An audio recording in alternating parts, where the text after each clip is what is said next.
Hoy es martes, esto es Documentos TV y soy Pedro Arquicia.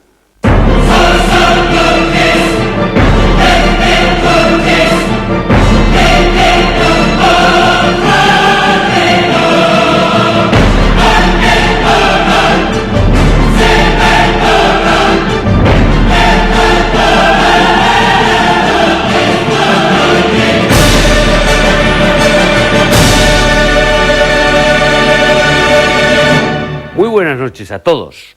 En nuestra anterior cita en Documentos TV les ofrecimos el documental Petróleo, el fin de una era, donde se ponía de manifiesto que había empezado la cuenta atrás para los combustibles fósiles como fuente de energía barata y abundante. La dramática disminución de las reservas mundiales de petróleo llevará en pocos años, si no se encuentra una solución, a una crisis energética sin precedentes que obligaría a cambiar drásticamente el actual modo de vida. Todo indica que el futuro de la energía pasa por el hidrógeno, el combustible más limpio que existe. Es versátil y muy eficaz. Un combustible revolucionario, ya que transformará las relaciones sociales y económicas en todo el mundo. También supone una esperanza en la conquista de una economía energética sostenida. Una sociedad ideal de energías renovables es imposible sin el hidrógeno. Es un almacén de energía portátil. El hidrógeno no es una fuente de energía principal, es en sí mismo un sistema para almacenar y transportar energía. La revolución del hidrógeno dentro de un instante, mientras pasan por la pantalla unos anuncios y promociones. Hasta ahora mismo, con la historia completa sobre el hidrógeno. El hidrógeno, a pesar de ser el elemento químico más ligero y abundante en el universo, es un combustible que no se puede aprovechar directamente. No es una fuente de energía propiamente dicha, sino un portador de energía. El problema es que no existen yacimientos de hidrógeno. Este se encuentra en la madera, el carbón, el petróleo, el gas, pero sobre todo en el agua. La manera más limpia de extraer el hidrógeno es directamente del agua, el componente más abundante de la superficie terrestre. Y la gran ventaja del hidrógeno es que, al ser un gas, puede almacenarse. En la revolución del hidrógeno se analiza cómo serán los coches del futuro. Los motores eléctricos sustituirán a los de combustión y la electricidad procederá de una pila de combustible de hidrógeno. Los grandes fabricantes mundiales de automóviles ya están trabajando en los primeros prototipos y se calcula que hacia el 2010 se verán los primeros vehículos de hidrógeno. Hasta ahora, los coches han sido un medio de transporte. El hidrógeno añadirá una función completamente nueva. Las pilas de combustible producirán tanta energía que los coches se convertirán en centrales eléctricas móviles.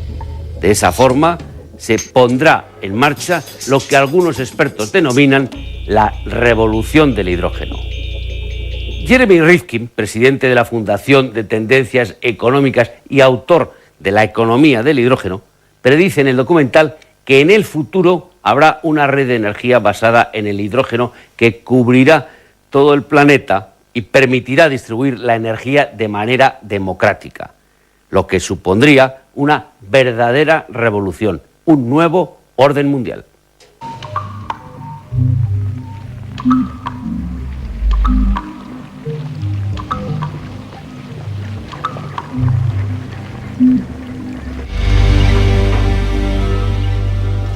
Se aproxima el fin de la era del petróleo. El hidrógeno es el futuro. Lo dicen los analistas de tendencias, los fabricantes de automóviles y los políticos de todo el mundo. El hidrógeno es el combustible más limpio que existe. Es versátil y extremadamente eficaz. Un combustible revolucionario, y no solo en sentido técnico. Transformará las relaciones sociales a lo largo y ancho del planeta.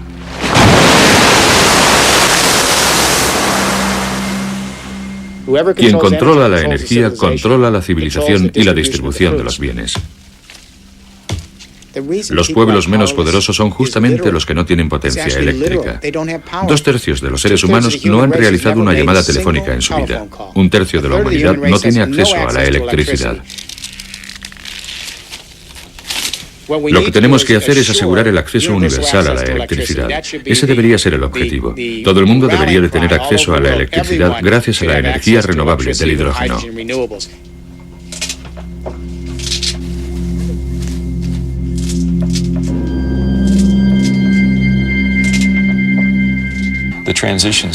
El hombre ha estado cambiando de fuente de energía desde los tiempos de las cavernas. Comenzamos quemando madera, de ahí pasamos a quemar carbón, luego pasamos a quemar petróleo y ahora estamos comenzando a quemar gas natural. Cada uno de esos pasos ha significado menos carbono y más hidrógeno. De manera que de continuar con la tendencia se podría decir que la conclusión lógica para la humanidad es nada de carbono, solo hidrógeno. Cuando hablamos de gas natural, tenemos una parte de carbono por 4 de hidrógeno, de manera que estamos más cerca de la meta. El siguiente paso ha de ser nada de carbono. Eso es lo que hemos estado haciendo a lo largo de la historia de la humanidad. Tan solo existe un problema. No hay yacimientos de hidrógeno.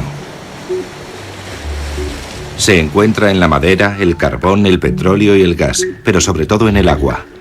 La manera más limpia de extraer el hidrógeno es directamente del agua. Hay agua de sobra, pero ¿cómo se extrae el hidrógeno? Si se aplica una corriente eléctrica al agua, esta se separa en oxígeno e hidrógeno. El hidrógeno es un gas. Y los gases pueden almacenarse. También es posible invertir el proceso. Mezclando oxígeno e hidrógeno en lo que se conoce como una pila de combustible, se obtiene agua y electricidad de nuevo.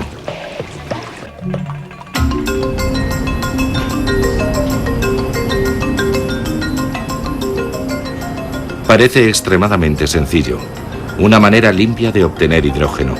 Pero para poder extraer el hidrógeno, se sigue necesitando electricidad.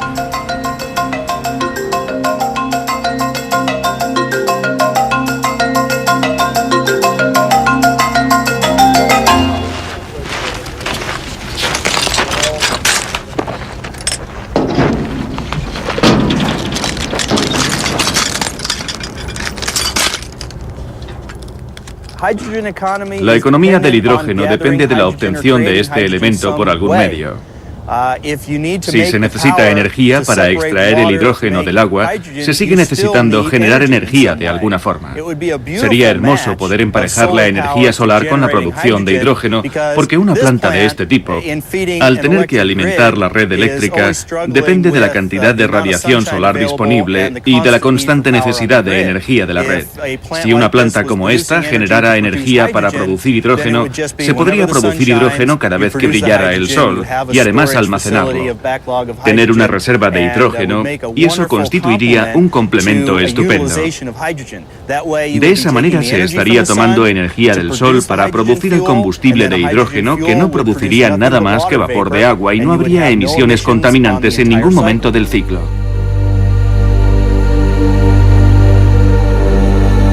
Obtener hidrógeno directamente de la luz del sol, una fuente limpia que genera un combustible limpio. Y las fuentes limpias y sostenibles parecen abundantes. Sin embargo, la energía obtenida mediante fuentes sostenibles resulta difícil de almacenar.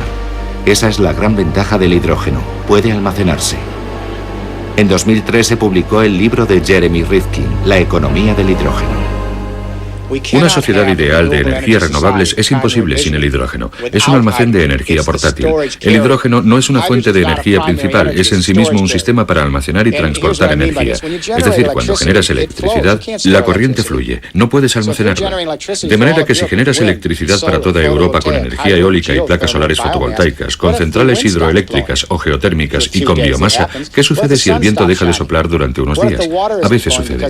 ¿Y si el sol deja de brillar? ¿Qué ocurre si el agua deja de fluir porque hay sequía? La electricidad se acaba. De manera que el hidrógeno es la forma de almacenar la energía renovable. No solo la electricidad, sino también la energía para el transporte, para automóviles, camiones y todo lo demás.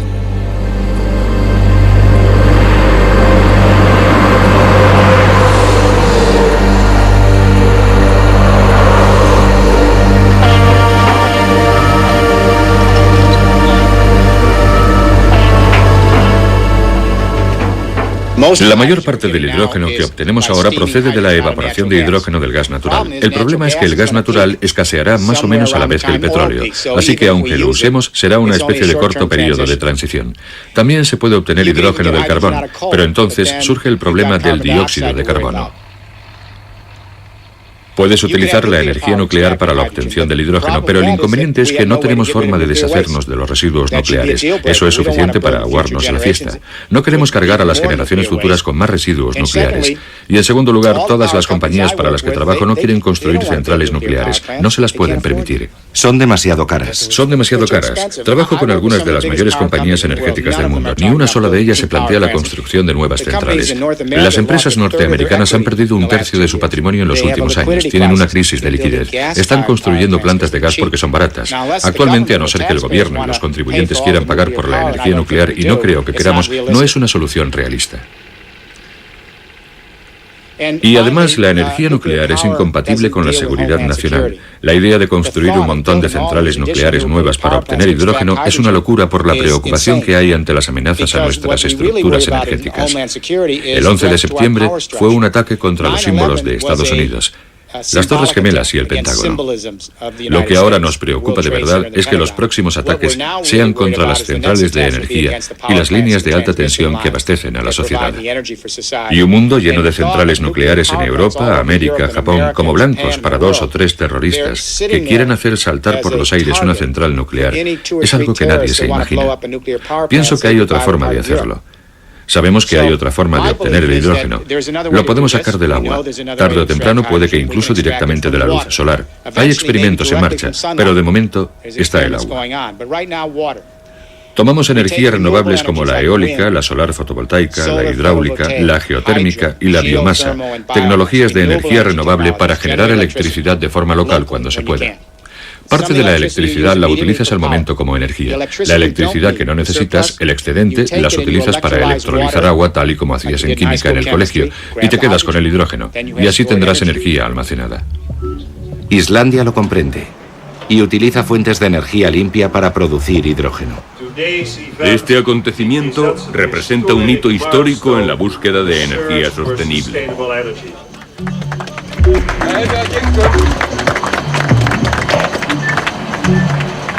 Aquí se ha abierto recientemente la primera estación de servicio de hidrógeno.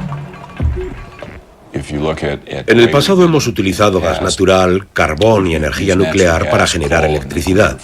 Hemos usado el gas natural y en algunos casos el petróleo para la calefacción de nuestros hogares. Y para los coches hemos utilizado el petróleo exclusivamente. En la economía del hidrógeno puedes utilizar este elemento para todas esas aplicaciones, al igual que puedes emplear la electricidad para obtener hidrógeno, de manera que ambas energías están unidas. La electricidad puede generar hidrógeno. El hidrógeno puede generar electricidad. Un amigo mío, Geoffrey Ballard, acuñó la palabra hidrecticidad. Tenemos ahora un sistema energético integrado que no depende de una única fuente. Así que, en el fondo, es el combustible de la libertad.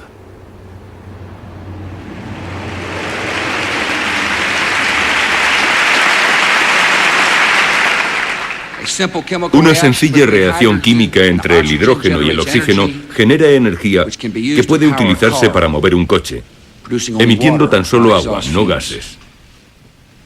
Con un nuevo compromiso nacional, nuestros científicos e ingenieros superarán los obstáculos para llevar estos coches del laboratorio al concesionario. De manera que el primer coche que conduzca a un niño que haya nacido hoy podría moverse gracias al hidrógeno y no contaminar nada. Donde nos estamos encontrando con las mayores dificultades es probablemente en el sector del transporte.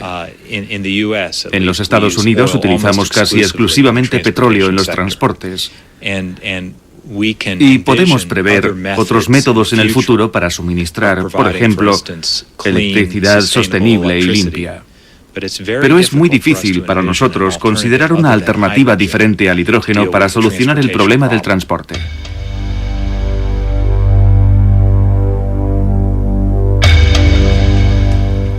Estoy convencido de que los primeros coches de la próxima generación serán vehículos con pilas de combustible obtenido del hidrógeno. Creo que el primer coche de mi hija, que tiene 5 años, será un vehículo a pila de combustible. ¿Está trabajando en ello? Estoy trabajando para que eso suceda, sí. Las palabras del presidente Bush en su discurso sobre el Estado de la Unión parecen haber salido directamente del mundo industrial, en particular del mayor fabricante de automóviles, General Motors. Voy a proponer un fondo para la investigación de $1.200 millones para que Norteamérica pueda ser el líder mundial en el desarrollo de automóviles limpios propulsados por hidrógeno.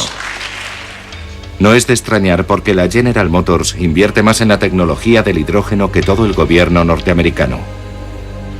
Y General Motors no es la única compañía que experimenta con el hidrógeno. El estado de California es una especie de campo de pruebas para los fabricantes de coches.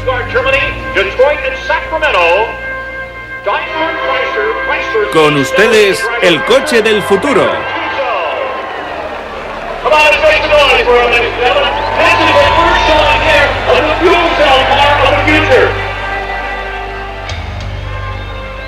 En los coches del futuro, los motores eléctricos sustituirán a los motores de combustión. La electricidad procederá de una pila de combustible de hidrógeno. Daimler Chrysler, Honda, Ford y General Motors, todos ellos desean comenzar a producir coches de hidrógeno. Nuestro objetivo es tener la tecnología lista y comenzar a llenar los concesionarios al comienzo de la próxima década. Eso no es mucho tiempo si consideras que lleva unos 4 años desarrollar y producir un coche. Así que aquí estamos hablando de conseguir algo para el 2010 o el 2011. Se trata de un periodo de tiempo increíblemente corto.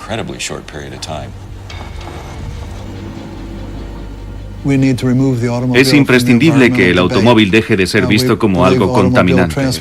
El automóvil del futuro no tiene que ser perjudicial para el medio ambiente.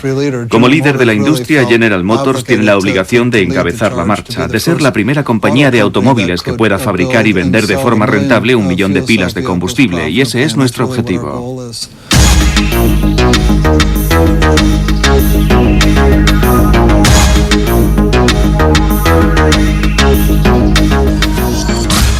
Se trata de una reinvención total del automóvil. Solo va a conservar las 4 ruedas.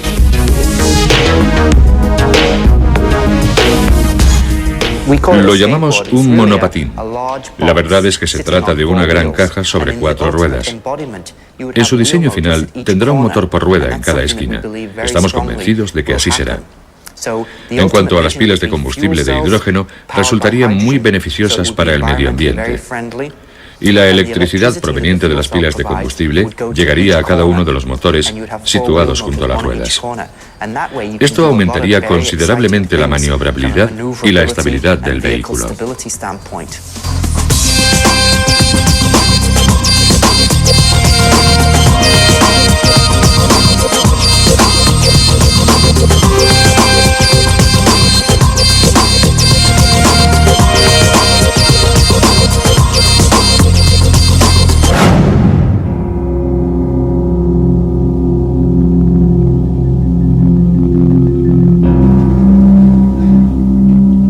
Hasta ahora los coches han sido un medio de transporte. El hidrógeno añadirá una función completamente nueva. Las pilas de combustible producirán tanta energía que los coches serán una central eléctrica móvil. Eso sin duda pondrá en marcha la revolución del hidrógeno.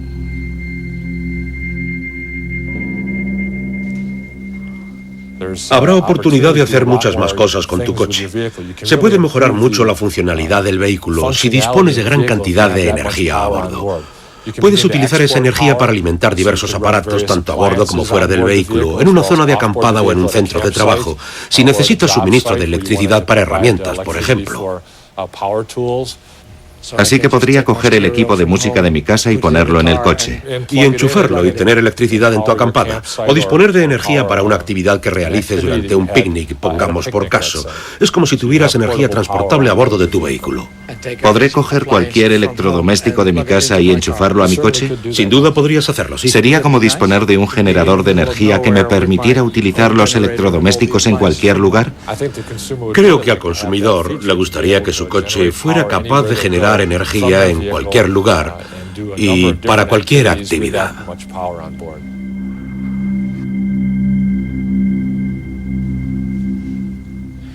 Resulta interesante analizarlo con una perspectiva global. Los automóviles son máquinas que generan de 75 a 100 kilovatios. Normalmente, se necesitan entre 7 y 10 kilovatios para cubrir las necesidades que tienes en casa o en el trabajo. Así pues, tu automóvil genera 10 veces la cantidad de energía que necesitas cuando no estás en tu automóvil. Y lo curioso es que pasas en él solo el 10% del día. Es decir, has invertido parte de tu capital en la compra de un coche, lo usas tan solo el 10% del día y posee 10 veces la capacidad generadora de energía que necesitas el restante 90% del día. Algo tiene que cambiar.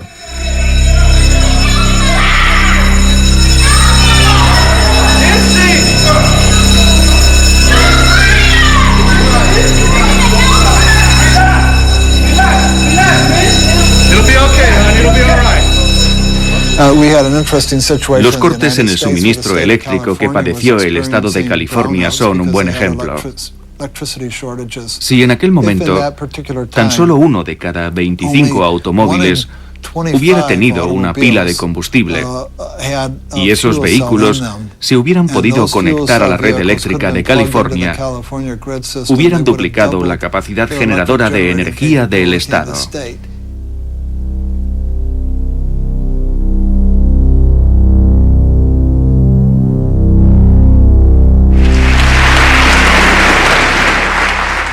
Os he enviado un plan energético exhaustivo para promover un uso y conservación más eficientes de la energía, para desarrollar tecnología más limpia y para generar más energía en casa.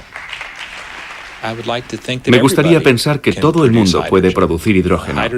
El hidrógeno es uno de los elementos más abundantes del planeta. Y si tienes los medios para electrolizar el agua y generar energía, ya has dado un gran paso para resolver el problema energético y el problema medioambiental que lo acompaña. Una pila de combustible es lo que nosotros llamamos escalable, es decir, que puede fabricar una pequeña pila de combustible como esta para suministrar energía a una casa. Esta podría proporcionar energía a una vivienda y cabe en mi escritorio. ¿Podría suministrar energía a una casa? Sí, ahí tienes 10 kilovatios, de manera que podría dar energía a un hogar. Una más grande podría servir para un coche, y así podemos aumentar el tamaño de la pila de combustible en función de la aplicación. No tienes que fabricar cosas enormes, puedes hacerlas pequeñas o grandes. Un electrolizador funciona al revés que una pila de combustible y genera hidrógeno con electricidad. Eso quiere decir que puedo construir un pequeño electrolizador para aplicaciones pequeñas y así tan solo invertir la cantidad de dinero que necesito, o puedo hacer uno grande. Es perfectamente posible tener un generador casero en el garaje que produzca hidrógeno a partir de gas natural, que caliente el agua gracias al calor residual, que suministre electricidad para tu casa y que fabrique hidrógeno para tu coche. Se trata de un modelo muy diferente de las grandes unidades eléctricas actuales, las grandes plantas centralizadas generadoras de hidrógeno. Lo que resulta emocionante, como hemos aprendido de los ordenadores, es que cuando se utilizan sistemas descentralizados, no solo resultan más económicos, sino también más fiables. Porque si se produce algún percance, hay elementos que pueden recoger la energía y mantener la red en funcionamiento.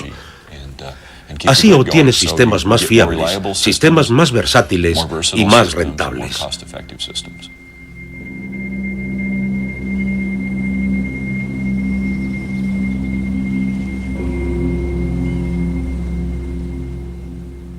Se parece a la revolución informática. Creo que cuando fueron diseñados los primeros ordenadores para realizar algunos cálculos específicos, se comenzó a ver el potencial. Gracias al hidrógeno y a las pilas de combustible, a que las pilas de combustible pueden generar electricidad y que el hidrógeno puede extraerse de muchas fuentes de energía, creo que la gente creativa va a encontrar todo tipo de formas maravillosas para crear esa infraestructura. Le pondré un ejemplo. Resulta que los empresarios de todo el mundo están comenzando a hablar de algo llamado microredes, una red de electricidad propia compartida por un grupo de vecinos. Si se da por supuesto que dispones de un generador de electricidad en tu casa, estás fabricando hidrógeno. Además, podrías conectar tu coche a la casa. Por lo tanto, en tu vivienda dispones de diversas fuentes para generar electricidad. Podrías optar entre utilizar tu automóvil, usar la red eléctrica o un pequeño generador. Pero también podrías compartirla con tus vecinos. En las próximas décadas, coches, ordenadores e hidrógeno estarán interrelacionados.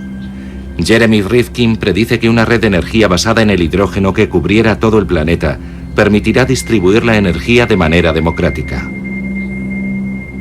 Empieza a sonar como una verdadera revolución mundial, un nuevo orden mundial. Para entender la dimensión de esta revolución, debemos comprender que ahora mismo están convergiendo dos revoluciones tecnológicas. Los grandes cambios económicos en la historia se producen cuando se simultanean dos hechos. Uno, un cambio básico en la forma que tiene la gente de organizar la energía de la Tierra. Dos, un cambio básico en la forma que tiene la gente de comunicarse unos con otros para organizar la nueva energía.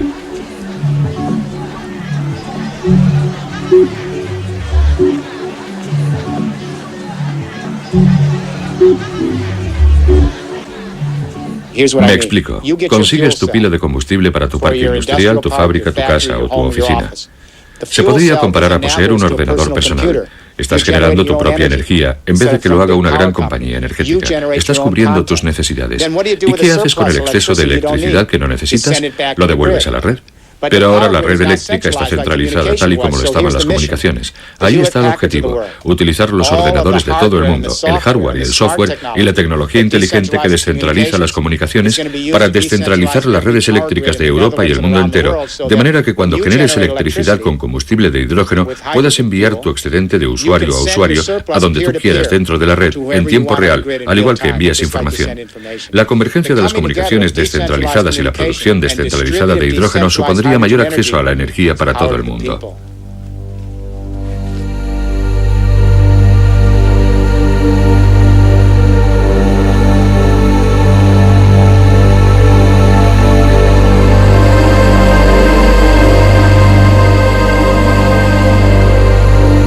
Energía, poder para la gente.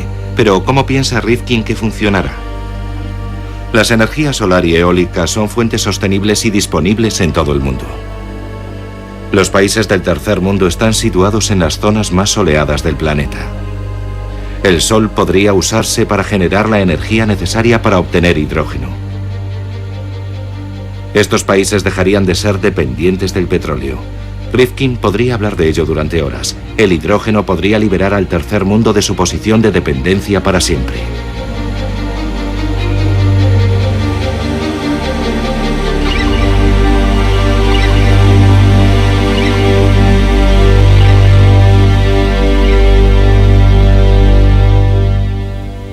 Así pues, el tercer mundo debería invertir sus micro y macrocréditos en instalaciones de energías renovables en pueblos y áreas urbanas, placas solares fotovoltaicas en cada cubierta, energía eólica, geotérmica, hidráulica, conseguir las pilas de combustible, montar las mini redes y entonces podrán tener electricidad. Y este es mi argumento. La razón por la que la gente carece de poder es porque no tiene energía. 2/3 de los seres humanos no han realizado una llamada telefónica en su vida. 1/3 de la humanidad no tiene acceso a la electricidad. Si te ves obligado a buscar estiércol, excrementos de vaca o leña durante 4 horas al día para cocer el arroz de tus hijos, no estás viviendo en el siglo XXI.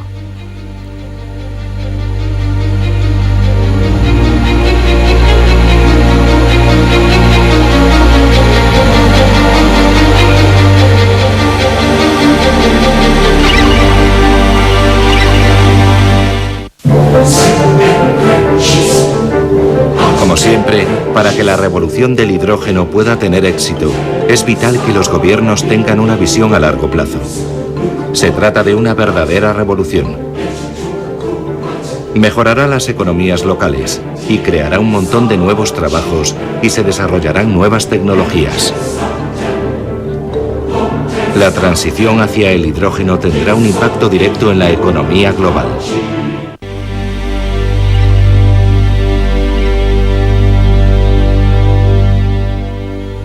Lo que tenemos que hacer es asegurar el acceso universal a la electricidad. Ese debería ser el objetivo del mundo entero. Todos los seres humanos deberían de tener acceso a la electricidad gracias a la energía renovable del hidrógeno. Entonces podremos pasar a lo que yo denomino la fase 2. La primera fase ha consistido en la globalización de arriba hacia abajo. Ha sido un fracaso porque la globalización ha sido demasiado limitada. Se ha basado en un régimen energético demasiado elitista. Los combustibles fósiles tan solo se encuentran en determinadas partes del mundo. Hace falta un aparato militar enorme para protegerlos. El siglo XX ha gravitado sobre la seguridad del petróleo. Se necesita una enorme inversión de capital para desplazar el petróleo, el carbón y el gas, de manera que era inevitable que todo terminara con unas pocas docenas de compañías energéticas y unos centenares de corporaciones dirigiendo el régimen del petróleo.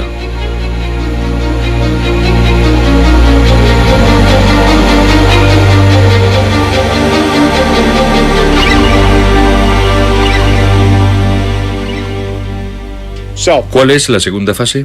La primera ha sido la globalización de arriba a abajo. No ha funcionado porque tan solo afectaba al 20% de la población mundial. Cuando tu mercado se reduce al 20% de la población potencial, es que el restante 80% se queda al margen. La globalización ha fallado. No afecta a suficiente gente. Y cuando 4/5 de la población quedan excluidos, lo que se consigue es una mayor inestabilidad política y la pérdida de la confianza social.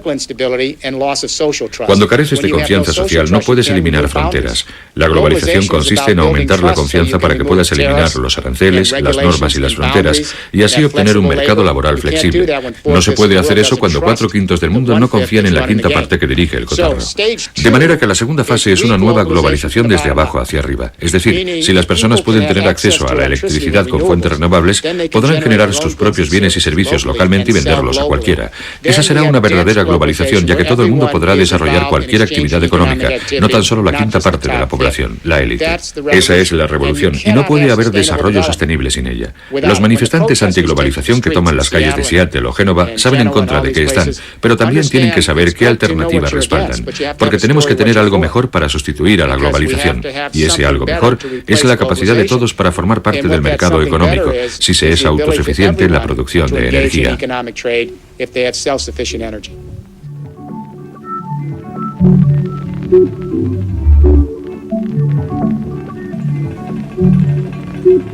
Todo eso suena muy bien. El hidrógeno como el combustible limpio de la libertad. Sin embargo, es algo que todavía queda muy lejos. La idea es demasiado nueva, la tecnología aún está en pañales y hay muchos problemas que todavía necesitan solución. De hecho, esto es solo el principio. Es un caso parecido a los primeros días de la revolución informática, según afirma el analista de tendencias Peter Schwartz. Todavía estamos en la fase inicial, como la informática en los años 60, cuando había grandes ordenadores centrales y solo empezábamos a vislumbrar los microchips. Era difícil imaginar que una década después iba a llegar el PC a transformar completamente el mundo de la informática, pero sí se podía ver que estábamos en las primeras etapas de algo, y eso es lo que ahora estamos empezando a percibir. Por ejemplo, es probable que las primeras aplicaciones de la pila de combustible no sean para los coches o los edificios, sino para los ordenadores portátiles, micropilas de combustible que pueden alimentar tu portátil, tu radio de campaña o tu PDA. Podrás poner una pequeña cápsula de combustible parecida a un mechero desechable en tu ordenador portátil y tendrás energía para 8 o 12 horas. Dirijo una empresa que está desarrollando esta tecnología, pero hay otras 20 que están haciendo cosas similares, fundamentalmente para productos electrónicos portátiles, porque las pilas clásicas no duran lo suficiente y no hay nuevas tecnologías para las baterías. Así pues, esa será la primera etapa, y entonces pasaremos a los edificios, veremos coches y un desarrollo gradual de la tecnología en este sentido y otros similares.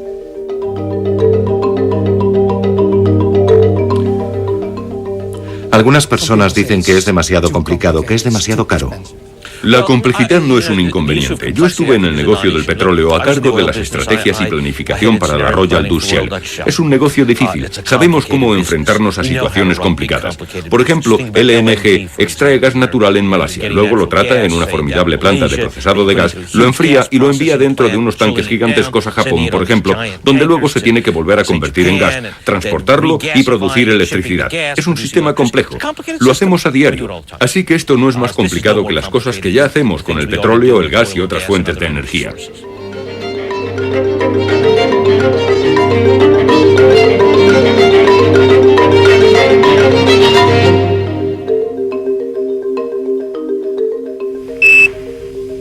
That's one small step for man, one giant leap for mankind.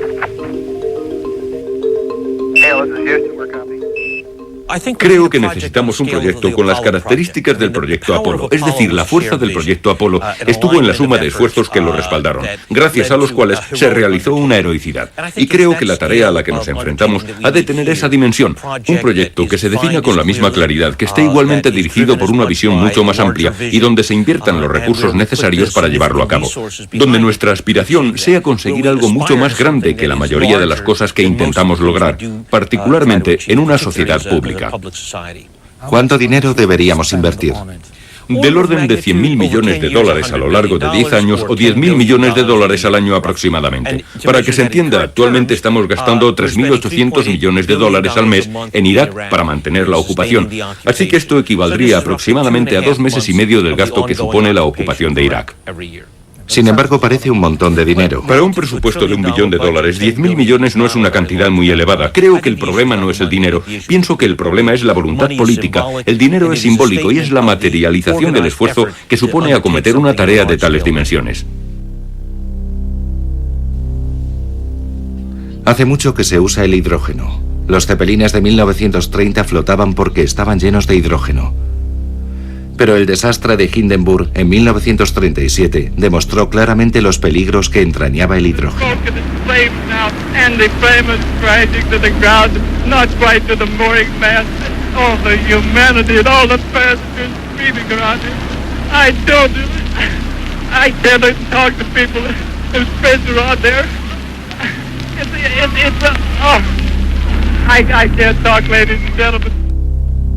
Sin embargo, en 1997, la NASA demostró que la causa del devastador incendio no había sido el hidrógeno, sino la pintura inflamable de la cobertura del Zeppelin.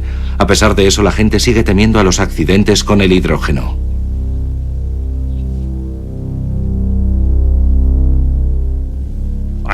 Creo que el hidrógeno es en varios aspectos un combustible mucho más seguro que la gasolina. Cualquier combustible con un alto contenido energético es un peligro en sí mismo. Pero si tengo un accidente en un coche de hidrógeno y el tanque se rompe, el hidrógeno, más ligero que el aire, escaparía directamente hacia arriba, alejándose del vehículo y sus ocupantes.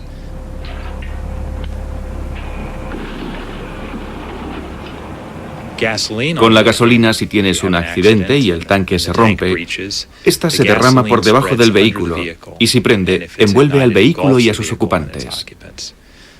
Creo que los coches de hidrógeno pueden ser tan seguros, si no más, que los que conducimos hoy en día. ¿Cómo son de seguros los vehículos ligeros si te dan un golpe por detrás?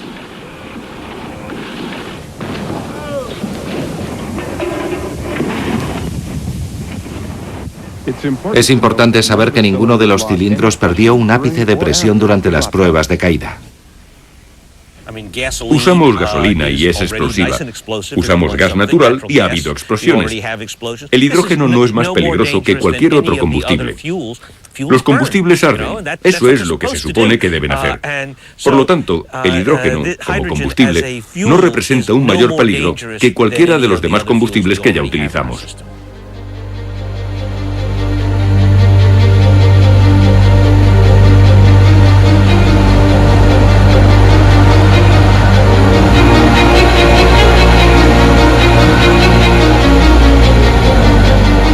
Parece que el hidrógeno es bastante seguro después de todo. Producirlo tampoco supone un problema. Por ejemplo, se puede emplear la energía eólica.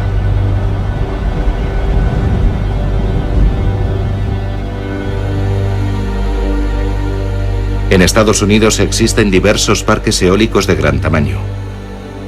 Siempre sopla el viento en las colinas de Tehachapi, en California, y están cubiertas de molinos de viento. Hay viento en abundancia y espacio para muchos más molinos.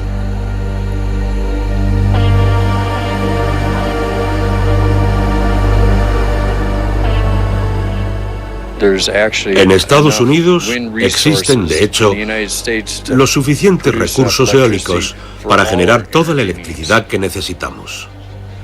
Energía en abundancia, por tanto. Sin embargo, el mayor parque eólico del mundo tiene un problema ridículo. Las nuevas turbinas más grandes generan más electricidad de la que puede soportar la red eléctrica. Nuestro contrato con Edison es de 34 megavatios. Cada vez que montamos un molino nuevo, tenemos que cerrar muchos de los antiguos, porque no podemos sobrepasar ese límite. Así que casi todos los antiguos están apagados. Si los conectáramos, a Edison le daría un ataque. La red de alta tensión de esta zona no puede soportar más energía.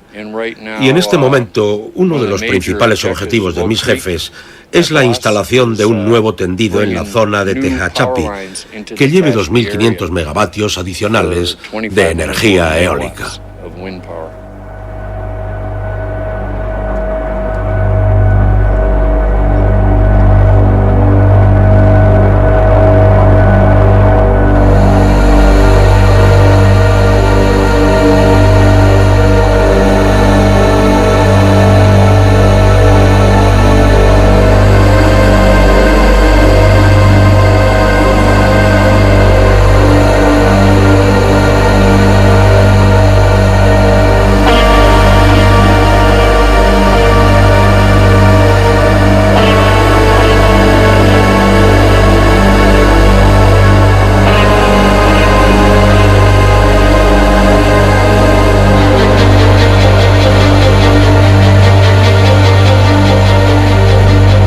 El parque de Tehachapi y la planta solar del desierto de Mojave demuestran que hay energía renovable en abundancia y que se puede explotar con éxito. Claro que eso no es lo mismo que invertir en un nuevo sistema de energía renovable. Esto requiere una forma totalmente nueva de pensar.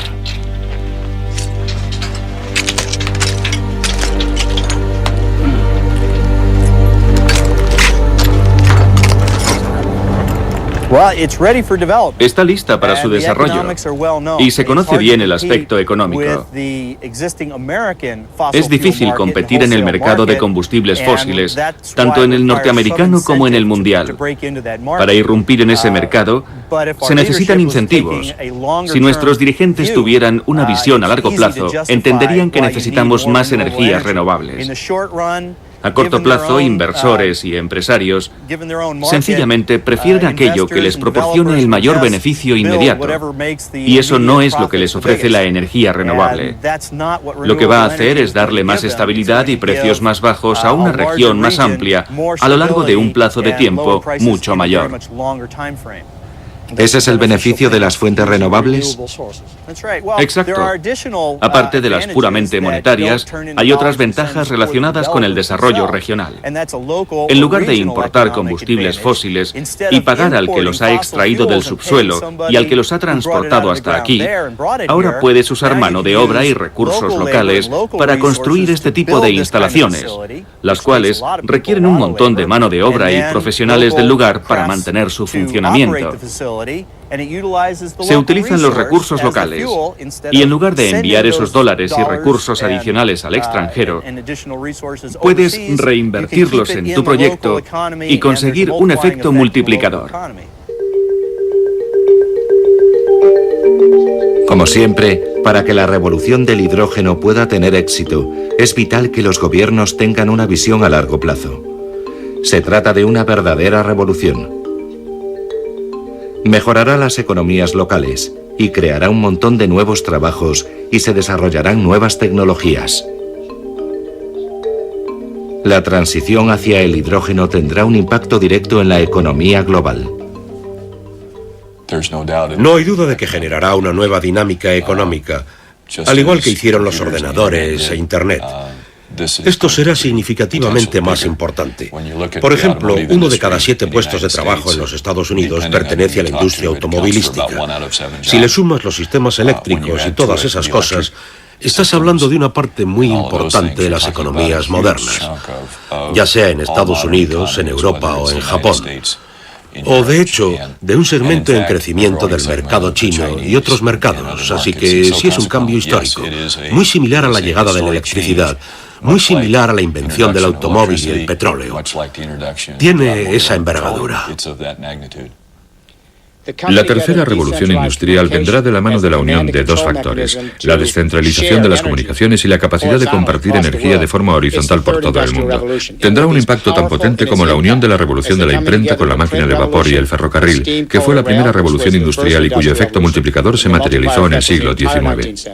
La segunda revolución industrial tuvo un impacto tan potente por la unión del telégrafo, el teléfono y la electricidad con el petróleo y el motor de combustión interna, un efecto multiplicador que definió el siglo XX. Así que estamos al borde de la tercera revolución industrial, la comunicación descentralizada para reconfigurar nuestro régimen de energía de manera que tengamos una distribución descentralizada del hidrógeno.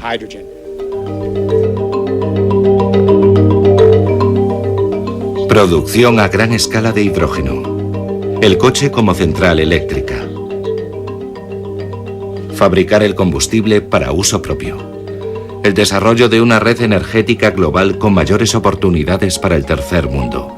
El resultado, una ola de desarrollos tecnológicos y económicos. Casi la mitad de las 50 mayores compañías del mundo va a sufrir el impacto del hidrógeno y de las pilas de combustible. Se trata de los fabricantes de automóviles, de los servicios públicos, de las petroleras, empresas muy grandes. Hemos calculado que esta tecnología podría afectar a casi $2 billones de ingresos como resultado de su uso. Se trata de una gran oportunidad de incremento de negocio para las empresas que están al frente de esta revolución, que se han asegurado la propiedad intelectual y los conocimientos necesarios para tener éxito en la economía del hidrógeno.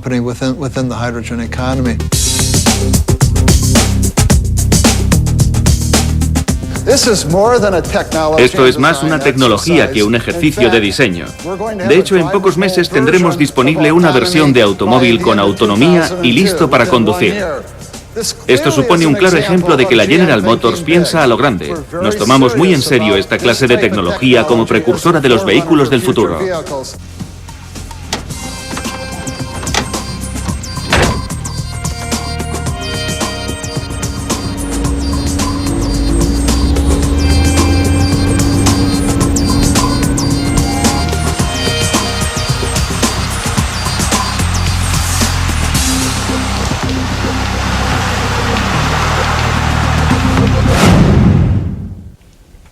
Por un lado, doy la enhorabuena a Dutch Shell y a British Petroleum. Se han adelantado 8 años a la tendencia y vislumbran la transición hacia las energías renovables y el hidrógeno. Por otro lado, me preocupan porque ya han patentado muchas de las tecnologías renovables. Tienen licencias para el hidrógeno. ¿Van a dirigir el sistema? Al principio a las empresas energéticas y a las de servicios públicos no les importaba el hecho de que se generara y se compartiera la energía a pequeña escala. No lo veían como una amenaza. Luego dijeron, espera un momento, ¿qué pasará si todo el mundo genera su propia energía? ¿Qué hacemos? Últimamente las empresas se están interesando por las pilas de combustible porque tienen tan poca liquidez que ni siquiera pueden construir centrales eléctricas alimentadas por gas. Pero quieren controlar las pilas de combustible. Así que ahora las compañías para las que trabajo están diciendo, mira, nos gustan las pilas de combustible, las pondremos en tu hogar y no tendrás que pagar por la instalación. Pagas cada mes la energía que consumas y te ponemos la pila de combustible en tu casa, en tu oficina, en tu fábrica. Un ordenador devolverá el excedente a la red eléctrica y te haremos una rebaja en la factura. Lo que yo sugiero y lo que he dicho en mi libro es que los usuarios se organicen como un movimiento político para no ser las víctimas de un proceso que podría permitir a la gente controlar la energía. En Europa, por ejemplo, eso se traduciría en que grandes cooperativas de productores y consumidores pongan de acuerdo a todos sus miembros para que compren pilas de combustible y puedan generar electricidad. Y luego negocien con las compañías el uso de la red eléctrica. En mi país, los promotores inmobiliarios van a tener que ir a las compañías eléctricas y decir, miren, estamos construyendo 2000 viviendas en este lugar, instálenos la tecnología de las pilas de combustible de forma gratuita y firmaremos un contrato por 30 años. Les venderemos a ustedes nuestra energía. Dicho de otra forma, vamos a necesitar un movimiento colectivo que organice a los consumidores de manera que puedan ejercer un control sobre su energía.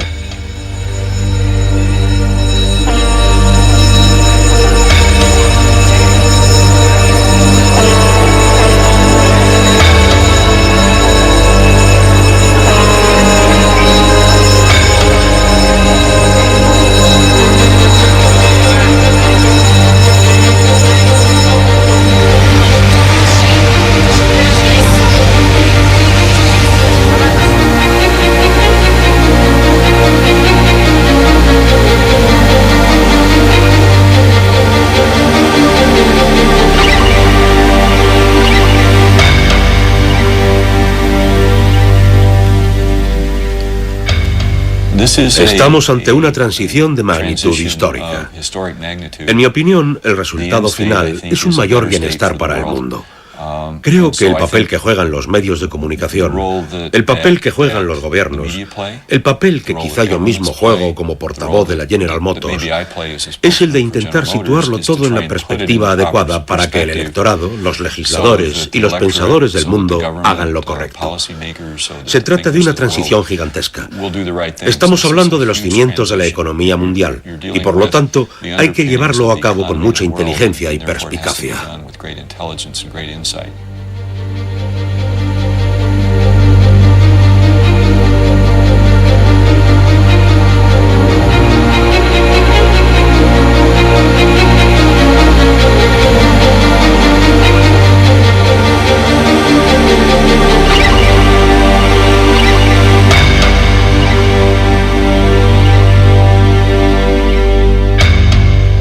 El espíritu humano ha pasado por una gran revolución en los últimos 2 siglos a raíz de las revoluciones francesa y americana, la idea primordial del sufragio universal, mediante la cual todo el mundo tiene el derecho inalienable a que su opinión tenga relevancia política. Durante 2 siglos hemos difundido este concepto de democracia por todo el mundo. Hoy todavía no ha llegado a todas partes, pero va a llegar a Oriente Medio y a China. Hemos soñado con la idea de que todo el mundo cuente. Primero fueron los hombres blancos y luego se incorporaron las personas de diferentes razas, las mujeres y las minorías. Pero estamos expandiendo el concepto. El problema es que ha existido una contradicción entre nuestras aspiraciones políticas y nuestro régimen energético, ya que mientras nos mantengamos en el sistema energético de los combustibles fósiles, las cosas seguirán yendo de arriba a abajo.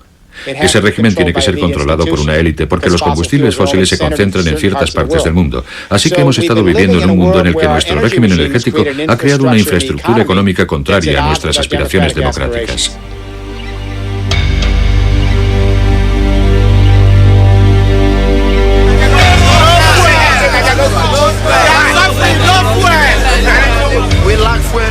No sé por qué carecemos de combustible en Nigeria si nosotros lo producimos. Tenemos un mal gobierno. No hay combustible. Y sin embargo, somos productores. Es una situación increíble. Y no sabemos cómo encontrar una solución.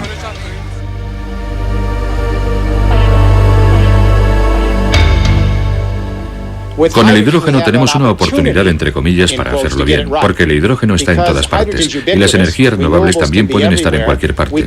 Podríamos generar y compartir energía de manera descentralizada con la ayuda de las nuevas comunicaciones por Internet. Se trata de una oportunidad. El que se lleve a cabo o no va a depender de que las próximas 3 o 4 generaciones de seres humanos lleguen al acuerdo de organizarse de forma colectiva, de manera que controlemos la energía que generamos.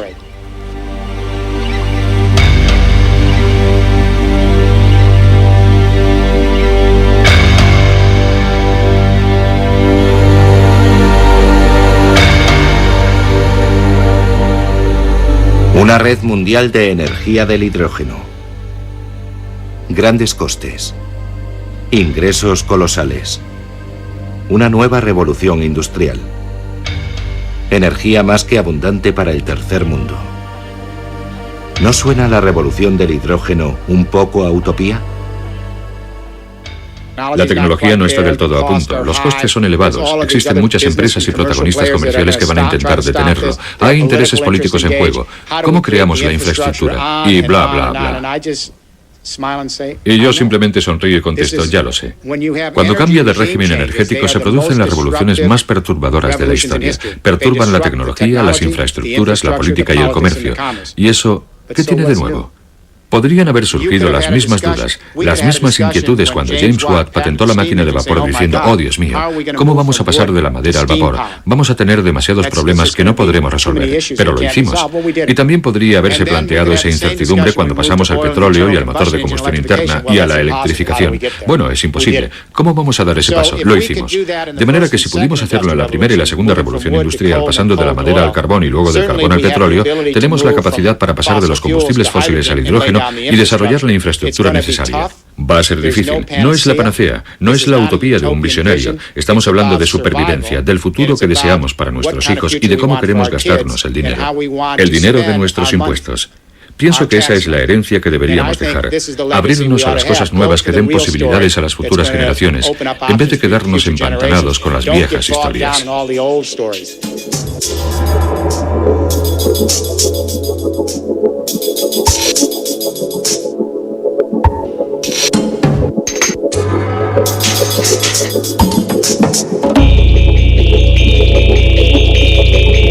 En nuestra próxima cita, una historia de amor y muerte.